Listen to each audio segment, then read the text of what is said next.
No food. Mom collapsed, came the urgent message from my daughter, Lily. Since my divorce a year ago, my 7-year-old Lily had been living with my ex-wife, Susan. Today, Lily called to tell me that Susan had become dangerously thin and had been hospitalized. Lily, what's happening? I send $2,000 every month. Why? Daddy, please help Mom. The desperation in my daughter's voice spurred me into action. I left work early and rushed to the hospital where Susan had been admitted, praying for their safety as I hurried into a taxi. Upon arriving, I found my daughter in tears beside my mother-in-law. Susan lay in bed with her eyes closed, appearing to be asleep. How is Susan, Mother? I asked anxiously. It's a mess. Hospitalized for malnutrition. Pills are piling up. Malnutrition. She said she was on a diet and hardly ate. I told her many times to eat more. I couldn't believe she had neglected her health to this extent. Daddy, will Mom be okay? Lily's voice trembled with worry. Yes, sweetheart, she'll be fine. She just needs to rest in the hospital, and soon everything will be back to normal. Really? Lily clung to me, her tears quieting as she took comfort in my reassurance. A faint smile appeared on her face, but as I held her, I noticed something unsettling. Has Lily lost weight too? I wondered. That's normal for kids during growth spurts, my mother-in-law said, trying to ease my concern. Is that so? I deeply regretted how ignorant I had been of the well-being of Susan and my daughter. Reflecting on our past, I realized I was the cause of our divorce. Back then, as a salesman in a major corporation, I was so busy that I could hardly come home. I left everything about the house and our daughter to Susan, neglecting my responsibilities as a husband and father. This neglect made Susan deeply upset, leading her to ask for a divorce. After the divorce, Susan and Lily moved back to her parents' home, where her father and stepmother lived. Her parents, who had married later in life, feared being alone in old age, so they welcomed Susan and Lily warmly despite Susan's worries about being a burden. Out of my own will, I sent them $2,000 every month, hoping they would live comfortably. Feeling responsible for our divorce, I decided to do everything I could to support them. Initially, our relationship after the divorce was not bad. We often contacted each other, and I kept up with news about my daughter, who had just started grade school. However, in the past 6 months, I had been so busy that I lost touch with my ex-wife. I couldn't help but wonder what had happened to Susan during this period. As I looked at Susan lying on the bed, emaciated, I was deep in thought, filled with regret and concern for her well-being. Isn't this a bit extreme for a diet? I wonder why she felt the need to lose so much weight. Well, who knows? Maybe she found someone she likes. She's still young, after all. James, you can go home. I'll take care of Susan. All right, I'll head home for today. Mother, it must be hard staying with her. How about Lily? She can come to my place. Ha! Really? I want to go, Lily said, happily squeezing my hand. My mother-in-law immediately responded, I'll take care of Lily here. You're busy with work, James, and she needs to go to school. But Lily says she wants to go. I can drop her off and pick her up from school. You're busy with work, and it's difficult for you to take care of her. Plus, you don't even have custody over her. Her reasoning left me at a loss for words. I see.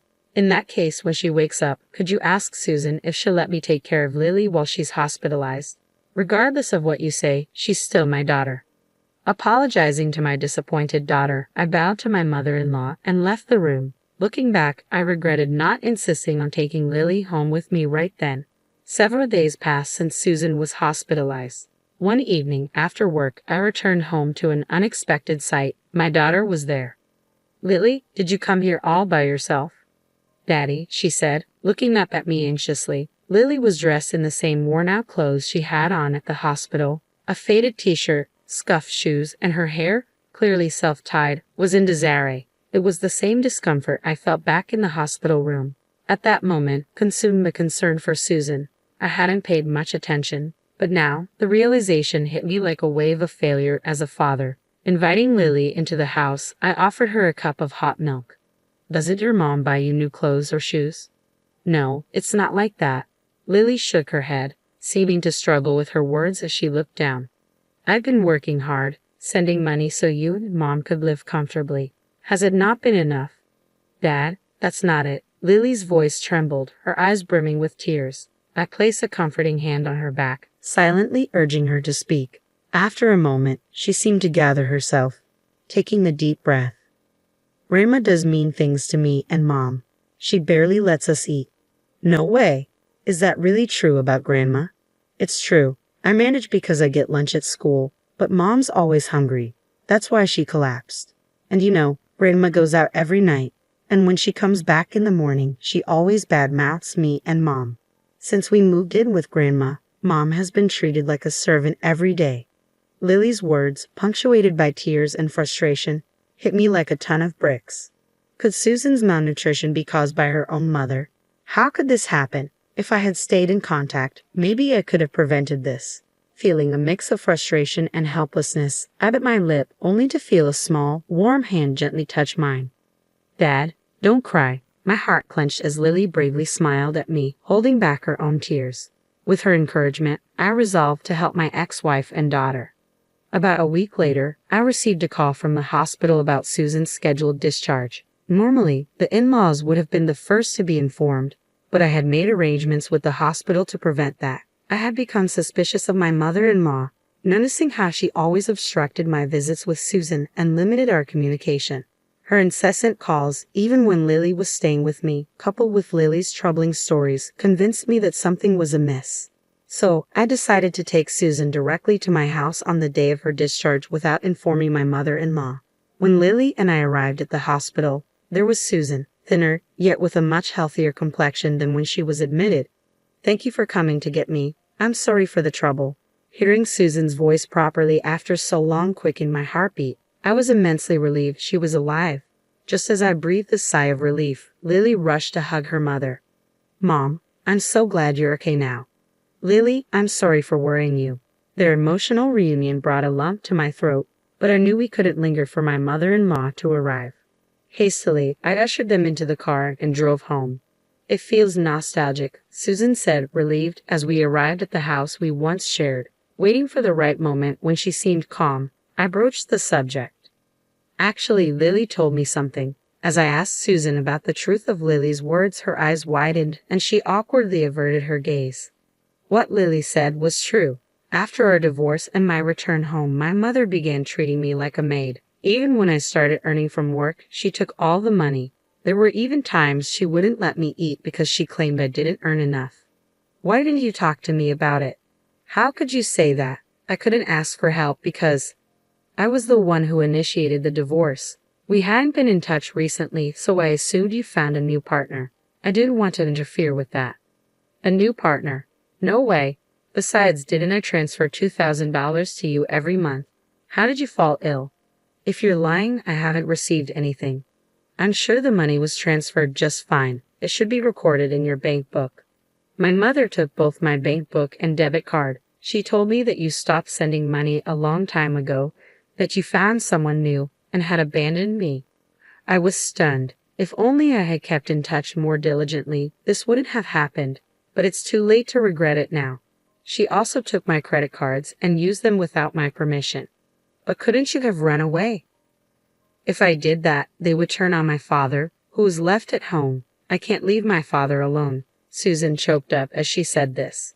My mother-in-law was a big spender, and when Susan and I were still married, she would often come to us asking for money.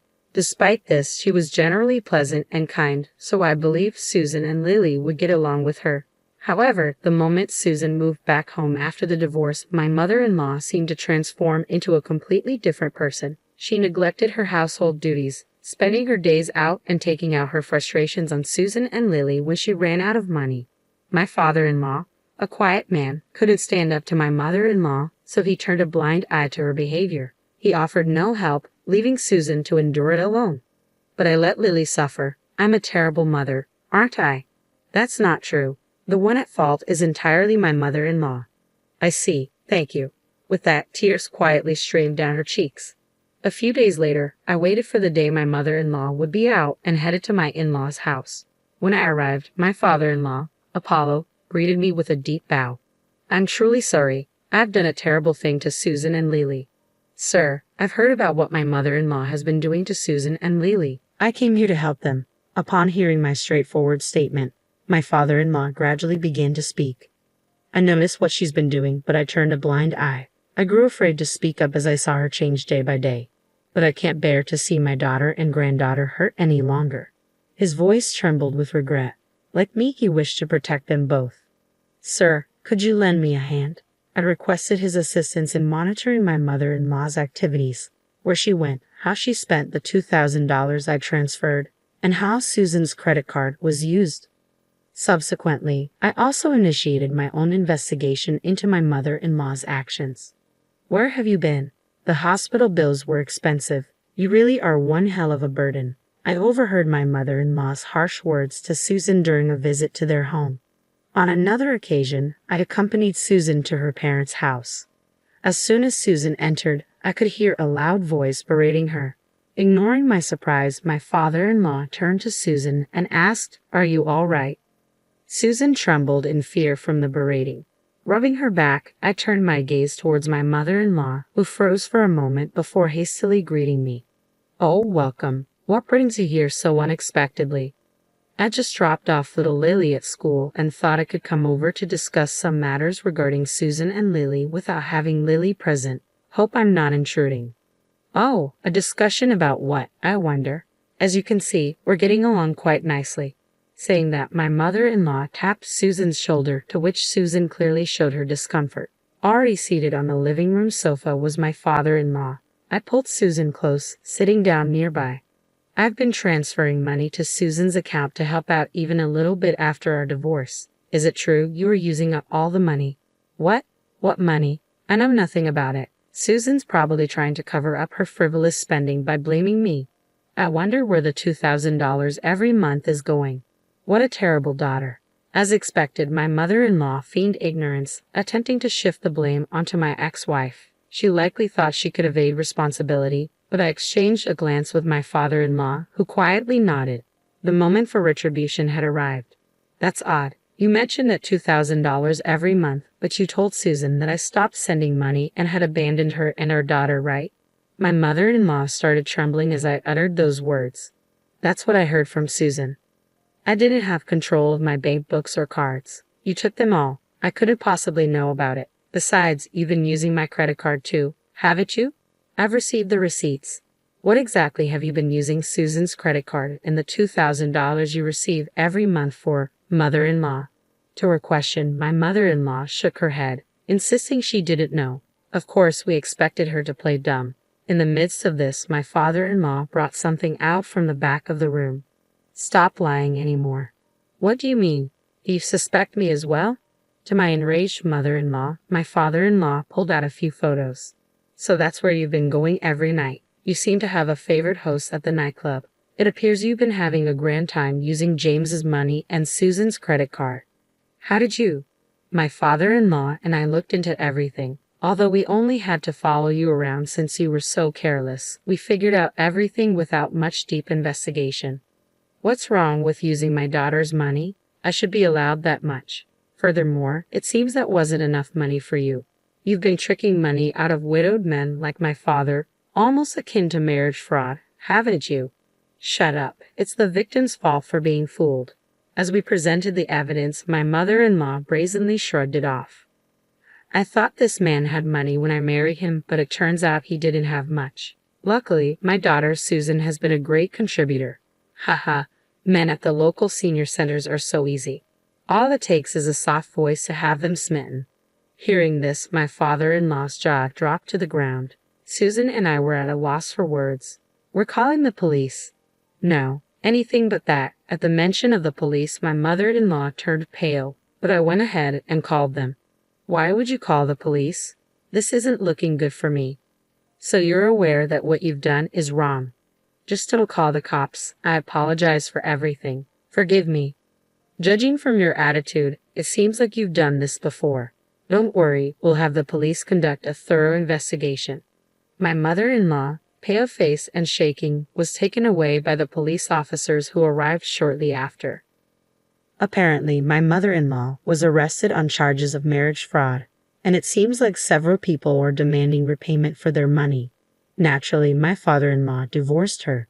Furthermore, he sued her for the emotional distress inflicted on her family from her harassment. Susan also claimed $50,000 in damages for the misuse of her credit card. Of course, I'm also demanding the return of all the money I transferred. My mother-in-law, now behind bars, doesn't seem to have an easy life waiting for her when she's out. As for me, afterward, Susan, please marry me again. This time, I'll protect you and our daughter. I won't make you cry anymore. We had once stumbled through a misguided marriage, but this incident made me realize the true value of my ex-wife. Hearing my words, Susan cried, thanked me, and held my hand tightly. Now, our family is embarking on a fresh start. This time, I will safeguard this happiness with all my heart.